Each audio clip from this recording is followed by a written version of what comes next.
Kalau kita punya tujuan, maka harta itu akan jadi babunya kita, akan jadi pembantunya kita. Tapi kalau kita nggak punya tujuan, kita jadi babunya dia. Kita ya, disuruh-suruh sama dia.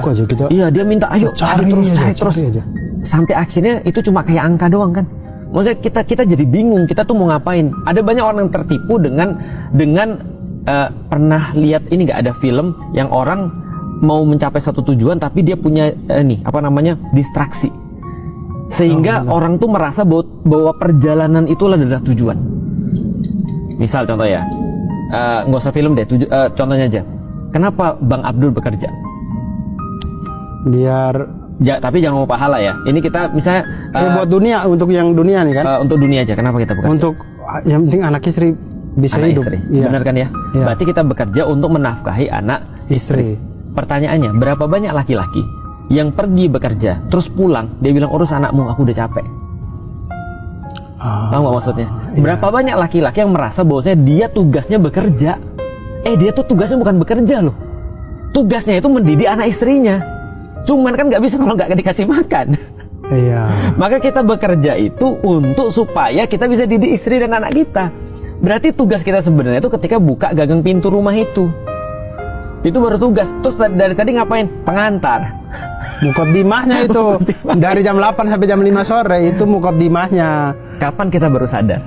Kapan biasa orang baru sadar bahwa kayaknya aku terjebak dalam suatu perantara deh. Kenapa aku terjebak pada sesuatu yang harusnya bukan jadi tujuanku? Ketika udah hilang kan? Iya. Ketika anaknya hilang, dia baru berpikir harusnya aku lebih banyak waktunya sama dia. Iya. Untuk apa? Atau ketika anak kita salah langkah. Benar. Baru kita sadar.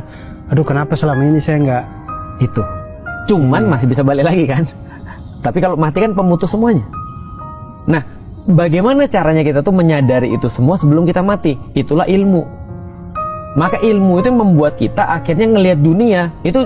Makanya Allah bilang gini, bagi orang-orang yang berilmu, ini secara eksplisit ya, bagi orang-orang punya ilmu, dunia itu nggak ada ubahnya dunia nggak ada ubahnya cuma seperti sayap nyamuk.